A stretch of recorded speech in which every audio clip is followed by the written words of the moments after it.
Good evening, everybody. This is Naveen Sharma, faculty S0 Study Circle, law graduate CHANS cargo services. और कल मैंने आपको एक guideline बताई थी कि किस सेक्शन 74 की बेसिक लाइंस क्या हैं। शाम को हमने रिवीजन क्लास की थी, उसके बाद हमने सारे डिटेल में उसको पूरा पढ़ा। फिर मैंने आपको क्वेश्चंस दिए थे, तो डेली मैं कुछ ना कुछ वीडियोस दूंगा, फिर हम आपको क्वेश्चन आंसर देंगे, फिर डिटेल में पढ़ाएंगे।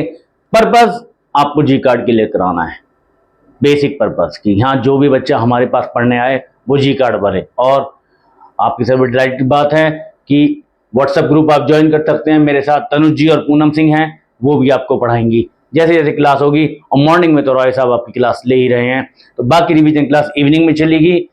पहला ग्रुप जिसमें आप सब हैं वो तो रॉय साहब का ही 226 एलिट। इवनिंग के लिए एलिट ग्रुप ऑफ स्टूडेंट्स आप आ सकते हैं रिवीजन क्लास, कोई मैटर नहीं। अगर आपने अभी तक कोई क्लास ज्वाइन नहीं की, यू आर मोस्ट वेलकम, क्योंकि हम हर तरीके से देखेंगे कि बच्चों को जो पीछे रह गए हैं उनको थोड़ा सा स्टडी कराने पहले। Now coming on to that कि अब हम क्या करेंगे। सेक्शन 74 और 75 का डिफरेंस है। क्लासेस का टाइम इवनिंग में है 8:45 टू 9 के बीच में। मैं लिंक भेज दूंगा, 10 PM तक चलेंगी, मंडे टू सैटरडे। और संडे को टेस्ट होगा, ठीक है। अब संडे को भी आपकी क्लासेस होंगी, कोई आपका दिन नहीं बचेगा ऐसी क्लासेस ना हो। हम एम कर रहे हैं कि आपके अबव 70 मार्क्स आए, 50, 60 या 50 के बीच में आप ना रहो, ठीक है। तो now moving on to our major thing कि मेजर कंसेप्ट हमारा क्या है। ड्रॉबैक आखिर है क्या। ड्रॉबैक मींस ड्रॉइंग बैक, यानी आपने किसी भी लेवल पे प्रीवियसली ड्यूटी पे की थी तो वो ड्यूटीज आपको मिल रही हैं, ठीक है। बेसिक अब कॉमन पैरलेंस में आप बोल सकते हैं कि लोग कहते हैं जी गवर्नमेंट एंकरेज कर रही है, वो सारी बात एक अलग है। But we have to study from the law point of view. Law कहता है कि जो भी गुड्स पे आपने ड्यूटी पे करी है एक्सपोर्ट्स के टाइम पे आपको वापस मिलेंगी।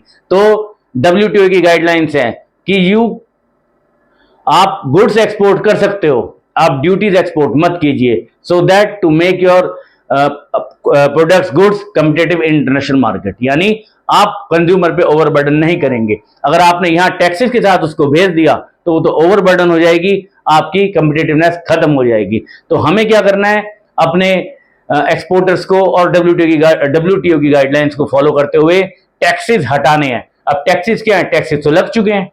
सपोज कीजिए ट्रेडर ने कुछ चीज खरीदी है मार्केट से, तो ऑलरेडी एक्साइज लग चुकी है। अगर वो इंपोर्ट हुआ तो इंपोर्ट ड्यूटी लग चुकी है। अब क्या होगा, तो दैट्स वाई ड्रॉबैक आता है। आपको अगर री एक्सपोर्ट कर रहे हो तो कल मैंने बताया था सेक्शन 74 अप्लाई होगा।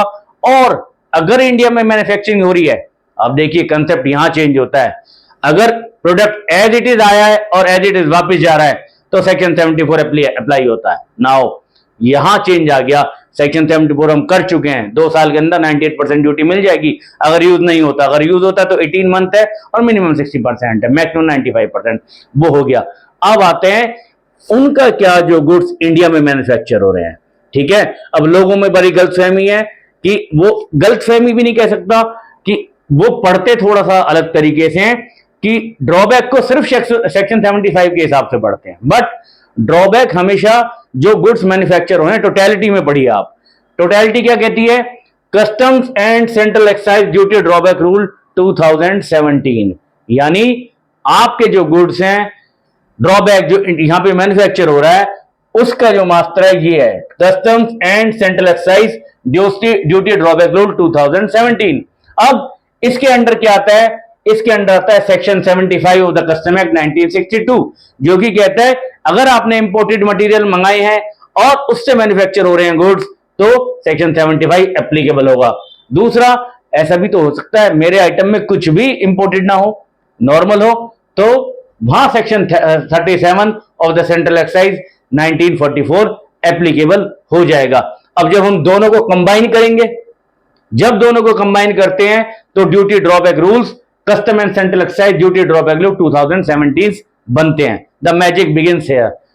रूल 3, ऑल इंडस्ट्री रेट, यानी it's basically average quantity, average value, average duty, average सब की एवरेज लेके गवर्नमेंट क्या करती है, एक बुक बनाती है, ड्रॉबैक बुक।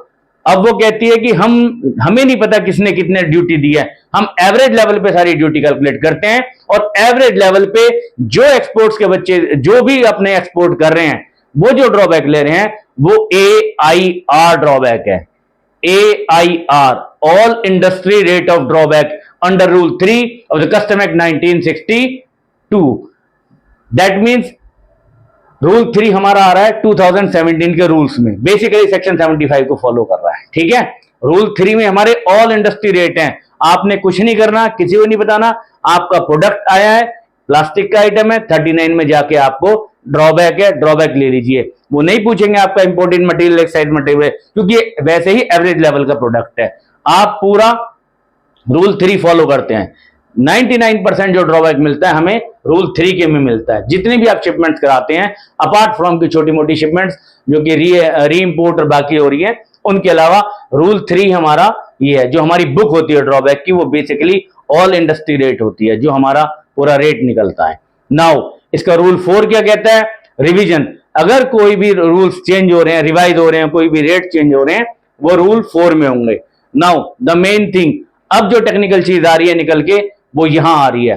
रूल 6, सपोज आपने कोई इंपोर्टेड मटेरियल लगाया है या फिर ड्यूटी पेड मटेरियल लगाया है, बट वो मटेरियल या वो प्रोडक्ट आपका है ही नहीं बुक में। अगर आपका बुक में वो प्रोडक्ट ही नहीं है और आपने ड्यूटी पे की है, आप गवर्नमेंट से कहोगे सर मैं तो मैन्युफैक्चरिंग हो गई, अब मैं सेक्शन 74 तो ले भी नहीं सकता क्योंकि आइडेंटिटी लॉस हो चुकी है, अब मैं क्या करूं? अब आपको सारे डॉक्यूमेंट दिखाने हैं और ब्रांड रेट के लिए अप्लाई कर देना है। ठीक है, within 3 month from the relevant date आप जाएंगे और प्रिंसिपल कमिश्नर के पास एप्लीकेशन लगा देंगे कि हमें ब्रांड रेट ड्रॉबैक दिया जाए। तो कभी भी क्वेश्चन आएगा, बड़ा कॉमन क्वेश्चन है, ब्रांड रेट ऑफ ड्रॉबैक किस में मिलता है? रूल 6 में। ये आपको ध्यान रखना है। Now moving on to that, अब आप कहते हो सर मेरा आइटम बुक में तो है but it is less than 80% of the duty paid, यानी मैंने जो ड्यूटी पे की है उसके 80% से भी कम है, ये तो मेरा नुकसान है। तो आप क्या कहते हो? देन आप करते हो स्पेशल ब्रांड रेट के लिए apply. Now you will apply for the special brand rate. अब यहां चीज निकल के आ रही है, 2 आ गए आपके, ब्रांड रेट और स्पेशल ब्रांड रेट। यानी स्पेशल ब्रांड रेट आपका हो गया, आपका प्रोडक्ट तो है बुक में but it is less than 80%, 80% से कम है, तो आप जाएंगे स्पेशल ब्रांड रेट की तरफ। ठीक है, आपको एक क्वेश्चन इसमें से पक्का आएगा। पहले वो या तो हेडिंग पूछ सकता है, custom and centralised duty drawback group 2017, कौन कौन से सेक्शन है? Section 75 of the custom act, section 37 of central excise act 1944, rule 3 all industry rate of drawback, rule 4 revision, rule 6 brand rate, rule 7 special brand rate, 3 महीने का time, rule 18 recovery. अगर आपका पैसा नहीं आया तो गवर्नमेंट रिकवरी कर सकती है आपकी सेल प्रोसीड, यानी अपने सामान तो बेच दिया मगर अगर वहां से पैसा नहीं आया तो ड्रॉबैक वापस ले लिया जाएगा। रूल 11 एक्सेस टू मैन्युफैक्चरिंग, यानी अगर कस्टम ऑफिसर चाहेंगे तो आपकी मैन्युफैक्चरिंग यूनिट तक चले जाएंगे। तो हमें क्या चीज निकल के आ रही है यहाँ? ड्रॉबैक इन रिलेशन, तो ड्रॉबैक की डेफिनेशन है, drawback in relation to any goods manufactured in India means rebate of duty, duty वापस हो रही है, एक्सक्लूडिंग जीएसटी, जीएसटी एक्सक्लूड नहीं होती, जीएसटी आपको अलग से मिलती है। ठीक है, उसका ड्रॉबैक से कोई लेना देना नहीं है। Excluding GST leviable under section 37 और 39, 37 और 39 में जीएसटी मिल रही है, वो मिल रही है अलग लेवल से। फिर ये क्या था? ये ड्यूटी चार्जेबल थी आपके इंपोर्टेड और एक्साइजेबल मटेरियल जो मैन्युफैक्चरिंग में यूज हुए हैं, उस पर जो ड्यूटी दी थी आपने, वो ड्यूटी आपकी वापस आ रही है। The imported material use in the manufacture of good, यानी आपने इंपोर्टेड मटेरियल मंगाया, उसको यूज किया। सपोज आपने एक कैप मंगाया और यहां मंगा के उस कैप में पेन है, उसमें लगाया, पैकिंग करी, सारी कर दी और वो कर दी। या आपने एक फैब्रिक मंगाया, उसकी ट्रैक पैंट बना दी और ट्रैक पैंट बना के आप एक्सपोर्ट कर रहे हो, यानी आपका जो रॉ मटेरियल वो कंज्यूम हो चुका है, अब उसकी आइडेंटिटी कुछ नहीं है, इसीलिए यहां वो उससे डिफरेंट हो जाता है सेक्शन 74 से। यहां मैन्युफैक्चरिंग हो रही है। ठीक है, सेक्शन 75 में कोई मैन्युफैक्चरिंग नहीं हो रही थी, यहां मैन्युफैक्चरिंग है और यहां पे वैल्यू एडिशन हो रहा है। यानी अगर आपको करना है तो यहां वैल्यू एडिशन करना पड़ेगा। ऐसा नहीं है आपने इंपोर्टेड मटेरियल मंगा लिया 10,000 रुपए का और एक्सपोर्ट आइटम आपका 5,000 का है, नहीं, वैल्यू एडिशन आपको करना पड़ेगा। ठीक है, नाउ अब इसमें क्या आता है, क्या क्या चीज इसमें इंक्लूड नहीं होंगी, किस किस पे ड्रॉबैक नहीं मिलेगा? अगर जो गुड्स यूज हैं सेकंड हैंड गुड्स यूज हो चुके हैं आफ्टर मैन्युफैक्चर, उस पर ड्रॉबैक नहीं मिलेगा एक्सपोर्ट करते हो तो। जो आपने ड्यूटी पे की, when the duty is not paid, अगर आपने कोई ड्यूटी पे ही नहीं की है तो उस पर भी ड्रॉबैक नहीं मिलेगा। ठीक है। सेक्शन 75 में अगर export value is less than the value of the material, यानी आपने, मैंने अभी बताया जो ड्यूटी पेड मटेरियल है वो तो आपका 1000 रुपए है, मगर जो एक्सपोर्ट कर रहे हो 500 रुपए है तो आपको नहीं मिलेगी। Market price is less than, यानी जो मार्केट प्राइस है वो ड्रॉबैक से लेस देन द ड्रॉबैक है, यानी आपका मार्केट प्राइस तो 100 रुपए है, ड्रॉबैक आपका 400 रुपए है तो भी नहीं मिलेगा। फिर रूल 3 में मैक्सिमम कैपिंग, यानी ऑल इंडस्ट्री रेट में मैक्सिमम कैपिंग आपकी 1/3 हो सकती है, 1/3 से ज्यादा आपको ड्रॉबैक नहीं मिलेगा, तो ये चीज आपको देखनी है।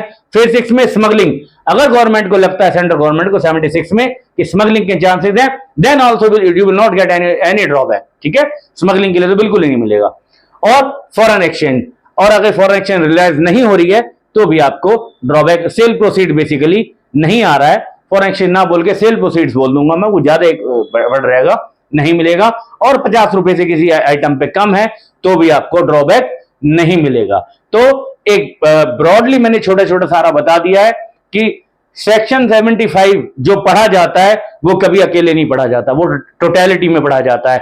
यानी आप सेक्शन 75 पढ़ोगे तो जोड़ोगे section 37 of the central excise act 1944, तो the magical thing happen and customs and central excise duty drawback rule 2017, ये इसके फॉर्म ले लेगा। अब इसके फॉर्म लेके कुछ रूल्स हैं, इनमें से क्वेश्चन आते हैं, तो मैं वही बताऊंगा आपका जो क्वेश्चंस आएंगे। वो पूछेगा 75 क्या है मैन्युफैक्चरिंग का, वो पूछेगा कि क्या है जीएसटी इंक्लूड है, नहीं इंक्लूड नहीं है, इंपोर्ट एक 7 मटेरियल यूज हो रहे हैं, मैन्युफैक्चरिंग हो रही है, वैल्यू एडिशन हो रही है। रूल 3 में ऑल इंडस्ट्री रेट आ चुका है, रिवीजन आ चुका है, स्पेशल ब्रांड रेट आ चुका है, ब्रांड रेट आ चुका है, रिकवरी, एक्सेस टू मैन्युफैक्चरिंग, और किस किस पे ड्रॉबैक नहीं मिलेगा। हमारी कोशिश है आपको 4 लेवल पे पढ़ाने की। सबसे पहले आपको वीडियोस बना के देंगे, दूसरा मॉर्निंग में रॉय साहब पढ़ाएंगे, तीसरा इवनिंग में मैं पढ़ाऊंगा, ठीक है, चौथा आपको क्वेश्चन आंसर देंगे।